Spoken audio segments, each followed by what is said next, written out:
Welcome to Napoleon Hill's Master Key Series. Presented to you episode by episode. Subscribe now. Your millionaire mind is waiting. This visit brings us to the sixth principle of success, without which the 5 principles I have given you previously would be useless. It is the principle of self-discipline. Self-discipline, as I am presenting it to you here, has reference not only to your mastery of negative habits, which stand in the way of your success, but more particularly to your development and enforcement of the positive habits you will need in order to avail yourself of the 6 assets you brought over with you in that sealed envelope I mentioned in our first visit. Now let me give you a list of the more important things over which you will have to exercise self-discipline before you can embrace and use the great master key to riches. 1, you will have to gain mastery over your tongue by acquiring the habit of thinking first and then speaking after you are sure that what you say will benefit you and not injure others. A loose tongue often is one's greatest liability. 2, you will have to exercise self-discipline in mastering the common tendency to strike back at those at whom you have a cause, real or imaginary, for a grievance. You must remember that everything you do to or for another, you do to or for yourself, because your every thought and every act which benefits or injures another person comes back to you in kind, greatly multiplied. So if you feel that you must slander another person, do not speak it, but write it. Write it in the sands near the water's edge, then move away from it until the tides have flown. 3, you will have to exercise self-discipline over all of your emotions, particularly your emotions of love, hate, fear, and sex. These are the big 4 of your emotions, and they can make you or break you according to the extent of discipline you exercise over them.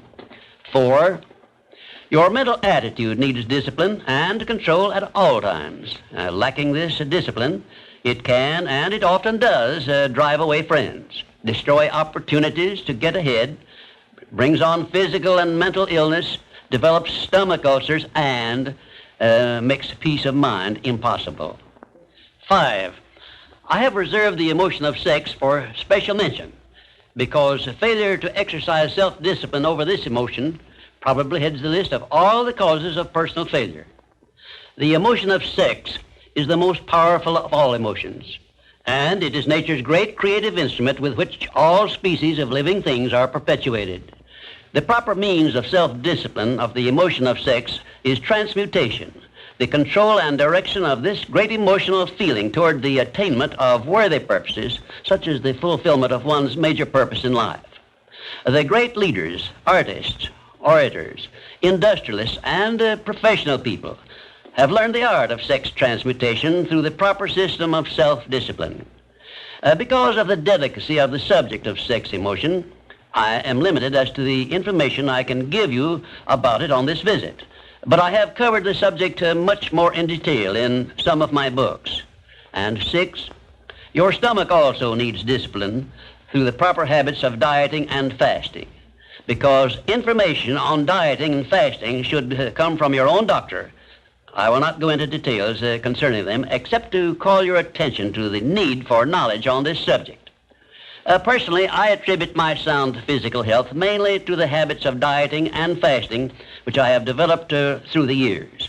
And 7, you will need to exercise self-discipline in relation to religion and politics, because our country, which is the most acceptable form of society civilization has yet produced, is made up of people of varying beliefs in connection with both of these subjects. To be happy and prosperous in our country, we must learn to live and to let live, to give others the privileges we ask and demand for ourselves. And this often calls for strict discipline over self.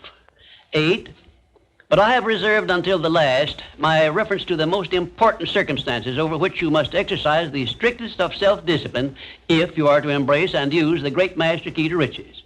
I have reference to your profound privilege of taking possession of your own mind and directing it to whatever ends you may desire. You cannot take possession of your own mind or direct it to definite ends without a practical system. I have devoted the better portion of my past life to the revelation and presentation of such a system, And I know that this system works because it has been successfully used by many millions of people throughout the world.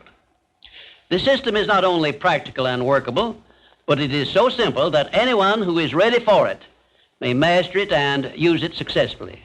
Its use does not call for a genius nor a great amount of formal education. It calls only for a will to take possession of one's own mind and a definite purpose to which the mind is to be directed. Self-Discipline by Thomas A. Edison made him the world's greatest inventor, who revealed to mankind during the first half of the 20th century more of nature's secrets than had been uncovered during the entire previous history of civilization. Self-discipline carried Wilbur and Orville Wright through a multitude of failures and enabled them finally to give the world its first practical airplane, an achievement which has made the world smaller and changed the entire trend of civilization. Self-discipline helped Helen Keller to triumph over deafness, blindness, and dumbness, a combination of afflictions such as most people never experience. Self-discipline helped me to carry on through years of heart-aching discouragement and defeat and give the world the first practical philosophy of success based on the know-how gained by hundreds of men and women who spent a lifetime by the trial and error method in discovery of the principles which lead to personal success. Self-discipline is among the top-ranking features of all the great religions, including, of course, the Christian faith. And there are some people who believe that our major purpose on earth is that of developing wisdom through struggle and self-discipline.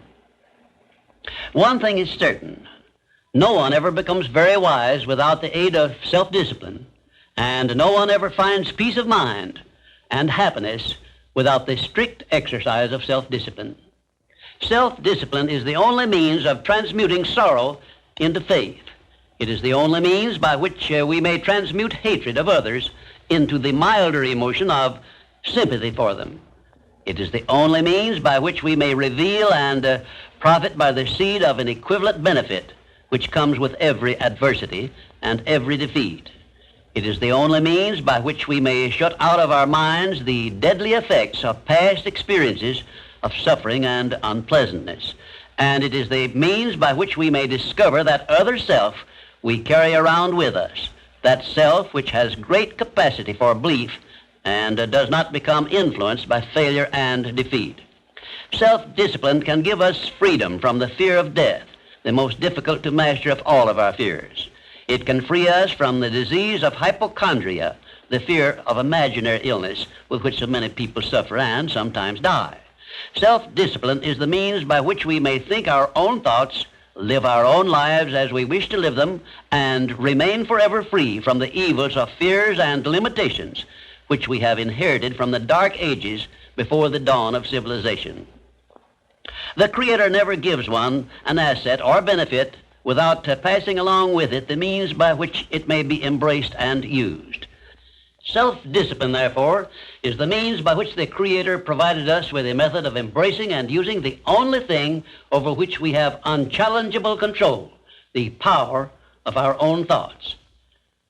And now, until our next visit, may I remind you that the habit of taking the line of least resistance makes all rivers and some men crooked.